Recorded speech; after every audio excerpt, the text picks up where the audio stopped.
안녕하세요. 맛있는 성경입니다. 오늘은 출애굽기 18장, 19장의 내용을 가지고 함께 은혜를 나누겠습니다. 18장에서는 모세의 장인인 미디안 제사장 이드로가 모세에게 이제 그 부인과 두 자녀를 데리고 방문을 합니다.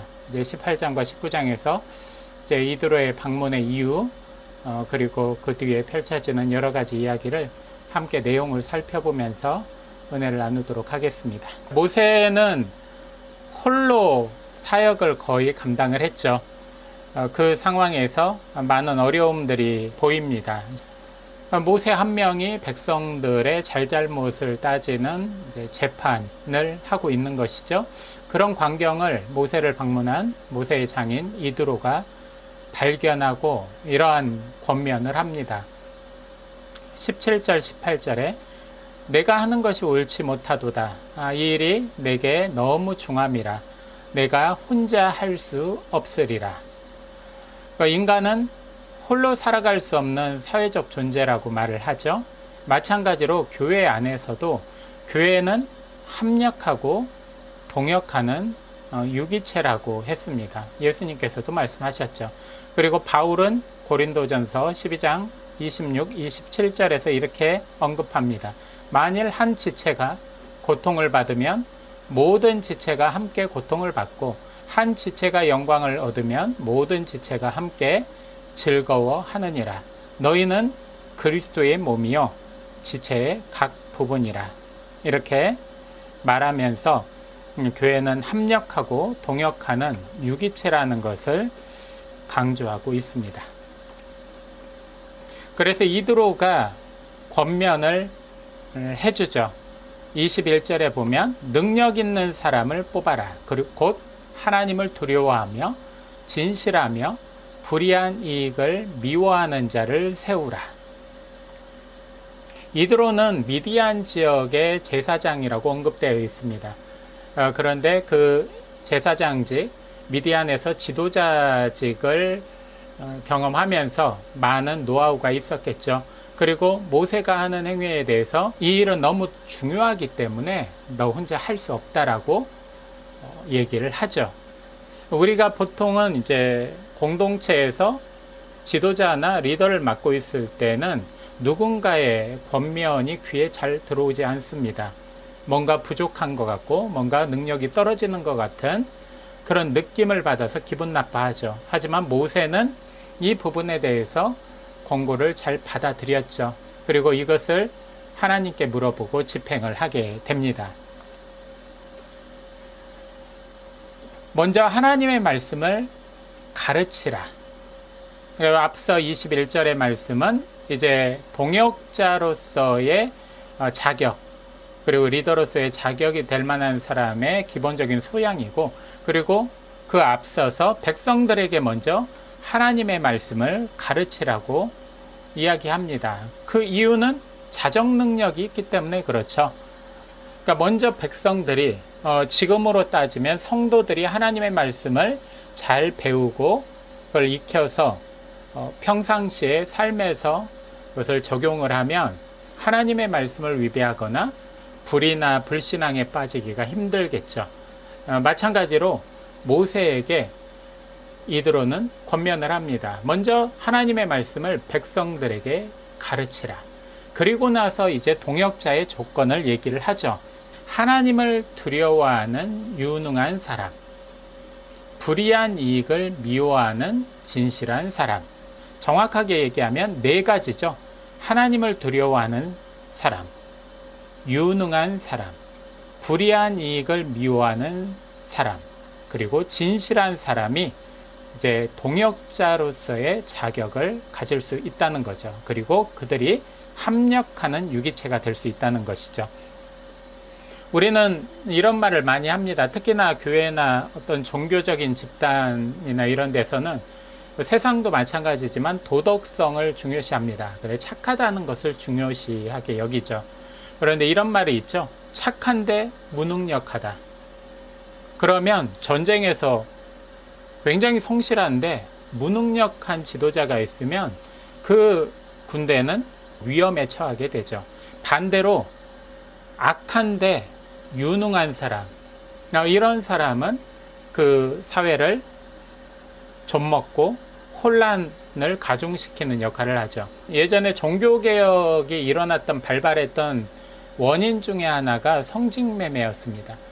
그리고 지금도 예전에 뉴스에서 나오다시피 6개월 만에 목사직을 얻는 그런 과정들도 있고, 그리고 교회 내에서 어떤 직분을 얻을 때 헌금이라는 명목으로 수백 수천만 원의 이 회비를 내는 경우도 있습니다. 그리고 그 경우가 상당히 많습니다. 이 모든 것이 성직 매매와 연결이 되는 것입니다. 이 성직매매를 한다는 이유가 뭘까요? 뭔가 수요가 있다는 것은, 많은 수요가 있다는 것은 여기에 상당한 기득권이 있다는 것이죠. 중세시대도 그렇지만 지금도 그 기득권에 의해서 사람들이 몰리게 되어 있습니다.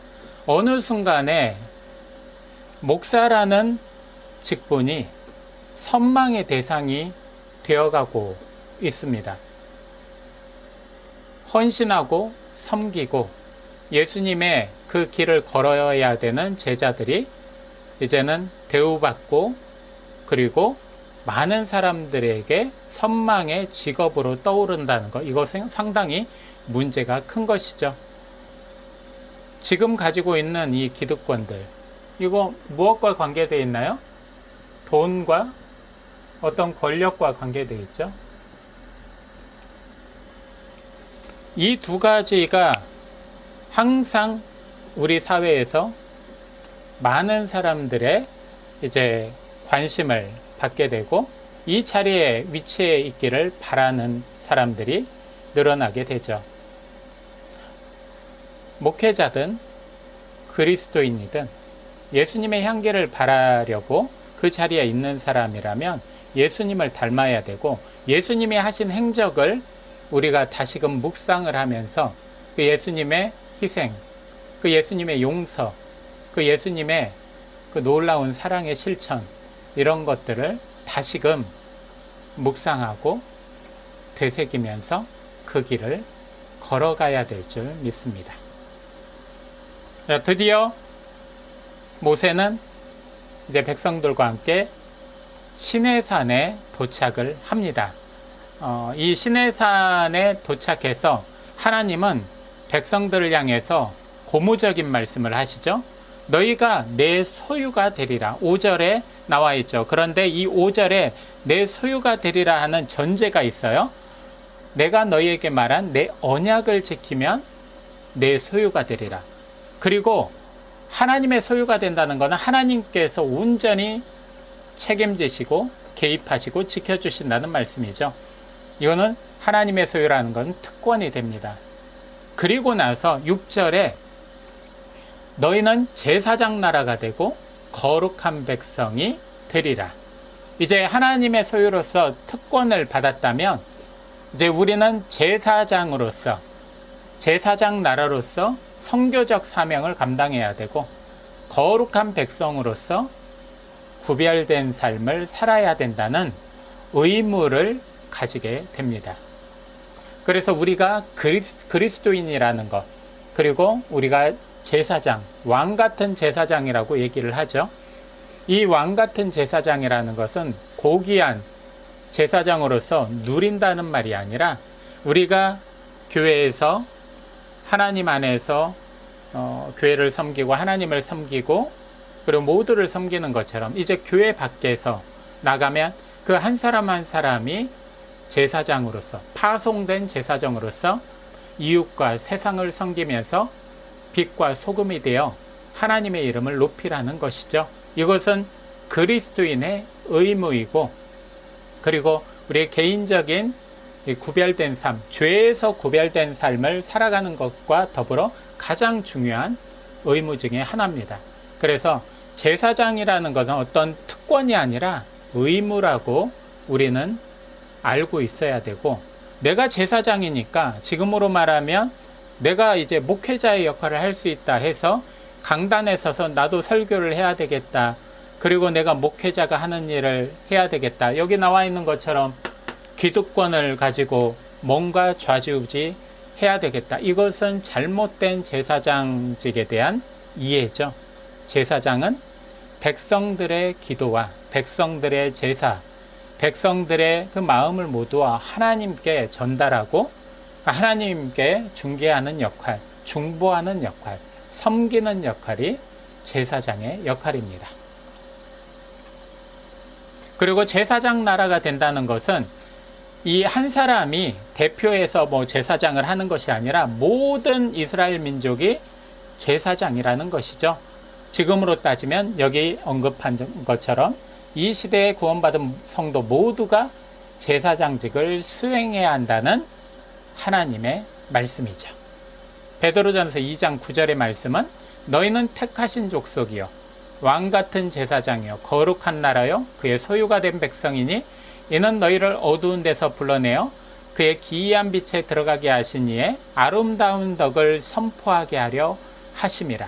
즉 우리가 왕같은 제사장, 거룩한 백성, 그의 소유된 백성이 된 것은 하나님의 그 아름다운 덕, 하나님의 말씀을 선포하고 세상에 나가서 하나님의 말씀을 이루게 하려 하심이라는 그런 의미를 여기에서도 다시금 언급해 주고 있습니다. 이제 모세는 하나님으로부터 말씀을 받습니다. 10절, 11절 보면 그들을 성결하게 하고 준비하게 하여 기다리게 하라. 이런 말씀을 받죠. 그러니까 모세가 시내산에 도착하고 시내산에서 모세에게 하나님은 너희 백성이 내 말을 잘 듣고 순종하면 너희는 내 소유가 되고 제사장 나라요 거룩한 백성이 되리라. 그렇게 말씀하셨어요. 그리고 난 다음에 이제 백성들을 향해서 하나님을 영접하고 만날 준비를 하게 하시는 거죠. 그런데 하나님께서 직접 나타나시고 백성들 앞에 보이시는 게 아니라 하나님의 이 신현현이라고 하는 나타내심을 모세를 통해서 알게 하시려고 그 목소리와 그 현상만을 보이게 하십니다. 그리고 백성들에게 성결하라, 준비하라, 기다리라는 말을 하시기 또 전에 백성들을 대표하는 모세에게 권위를 부어주시죠. 그게 바로 9절에 나와 있는 내용입니다. 하나님께서 지도자로서 모세의 권위를 세워주시죠. 그래서 모세가 하나님과 직접 소통한다는 것을 백성 모두에게 보여주셔서 백성들로부터 권위를 또한 인정받게 하고 그리고 하나님으로부터 인정받은 그 권위를 가지고 리더로서 이제 백성들을 잘 통치하라는 하나님의 뜻이 담겨 있는 것이죠. 그래서 지도자의 권위는 하나님과 성도가 세워주는 것입니다. 어떤 분은 이제 영적 지도자인 목회자, 목사, 전도사 뭐 이런 직분에 대해서 강단에서 자기 스스로가 이 권위에 무조건 복종하라 이렇게 언급하시는 분들이 있는데 그것은 하나님이 하시는 말씀이지 그 자리에 있는 지도자가 해야 될 말은 아닙니다. 지도자는 하나님의 말씀대로 순종하고 백성들 즉 성도들을 섬기고 그들을 위해서 헌신하고 하나님을 섬기고 교회를 섬기는 일을 충성스럽게 하다 보면 하나님께서 권위를 세워주시고 백성 스스로 즉 성도 스스로가 그 목사님을 향해서 권위를 세워드리는 거죠. 그래서 권위는 그 자리에 있는 사람이 강요하는 것이 아니라 하나님과 그 공동체의 동역자들, 성도들이 세워주는 것입니다. 하나님을 대면하려면 이제 하나님께서 말씀을 해주십니다. 10절부터 13절 앞서 읽었죠? 성결하라. 먼저 성결하고 그리고 월권을 금지하는 내용이 나옵니다. 성결하게 한다는 것은 우리가 겉으로는 옷을 빨고 단정하게 하고 옷 매무새를 또한 다시 고쳐 매고 그런 내용들, 겉으로 보이는 성결도 있지만 내 마음의 성결 또한 포함이 되는 것이죠. 우리가 죄를 회개하고 우리 하나님 앞에 겸비하고 그리고 우리의 마음의 자세를 낮추고 이 모든 것들을 포함하는 것입니다. 그래서 몸과 마음의 성결, 이것을 얘기하죠. 그리고 이 준비와 기다림이 필요하다는 것이죠. 그래서 우리가 하나님을 만날 때는 우리의 시간, 또 우리의 어떤 타이밍, 이것이 아니라 하나님의 때를 기다려야 되고 하나님 앞에 만날 때까지 준비하는 그러한 마음으로 하나님의 때를 기다리고 하나님의 명령을 기다려야 됩니다. 그리고 12절부터 13절까지의 내용을 보면 월권 금지라고 했죠. 하나님이 계시는 시내산의 어떤 지점까지는 절대 백성들이 오지 못하게 하고 그 지점을 넘어서면 죽으리라 말씀을 하시죠. 이것은 겉으로 보이는 어떤 영역 표시이긴 하지만 이것이 주는 메시지는 하나님의 주권, 하나님이 행하실 일에 대한 그 주권을 넘어서는 일, 월권행위를 하지 말라는 것이죠. 우리가 인간으로서 최선을 다해야 될 부분이 있고 순종하고 믿음으로 행해야 될 부분이 있지만 하나님께서 하셔야 될 부분, 하나님이 판단해야 될 부분, 하나님께서 이 부분에 대해서 언급하시고 간섭하실 부분이 따로 있습니다. 특히나 주의 종에 대한 부분들이죠. 그리고 이 주의 종에 대한 부분들을 절대 터치하지 말아라, 이것이 아니에요. 성경 곳곳에 보면 하나님이 주신 어떤 규례가 있어요. 그 규례가 교회를 무너뜨리고 또 음란에 처하게 하고 그리고 많은 범법 행위를 저지르는 것에 대해서는 분명히 공동체가 권면하고 또한 출교에 대한 얘기가 나와 있죠. 하지만 그런 것이 아니라면 우리가 어떤 목회에 대한 부분들을 좌지우지하는 것, 이것은 문제가 되죠. 예를 들면 어떤 목사님이 설교가 재미없다, 어떤 목사님이 되게 기도가 힘이 없다, 뭐 이런 식으로 하는 그 고유한 부분들을 터치하는 것은 이건 월권행위가 되는 것이죠. 우리가 수도 없이 이러한 판단을 많이 하고 하나님의 영역인 월권행위를 많이 합니다. 오늘 출애굽기 19장 12절부터 13절의 내용, 하나님의 영역을 침범하지 말라, 이 말씀을 우리가 생각하면서 우리가 그런 행위가 있었다면 회개하고 다시는 그러한 판단과 월권행위를 하지 않도록 주의해야 될 것입니다. 오늘 18장, 19장 내용을 가지고 한 가지 묵상하겠습니다. 당신은 왕 같은 제사장이고 하나님의 거룩한 자녀입니다. 따라서 우리는 교회와 삶의 자리인 가정, 학교, 직장에서 제사장의 의무를 성실하게 이행해야 합니다. 오직 하나님만 섬기고 주변 사람들을 예수님께로 인도하는 일에 헌신해야 합니다. 그리스도인은 하나님의 거룩한 자녀입니다. 그러므로 우리는 범사의 불의와 불신앙에서 구별되어 거룩한 하나님의 뜻 안에서 살기 위해 노력해야 합니다. 지금도 아버지 하나님은 당신의 자녀인 우리들에게 말씀하십니다. 내가 거룩하니 너희도 거룩할지어다. 아멘. 출애굽기 18장, 19장을 마치고 다음 시간 출애굽기 20장의 말씀을 가지고 함께 은혜를 나누겠습니다.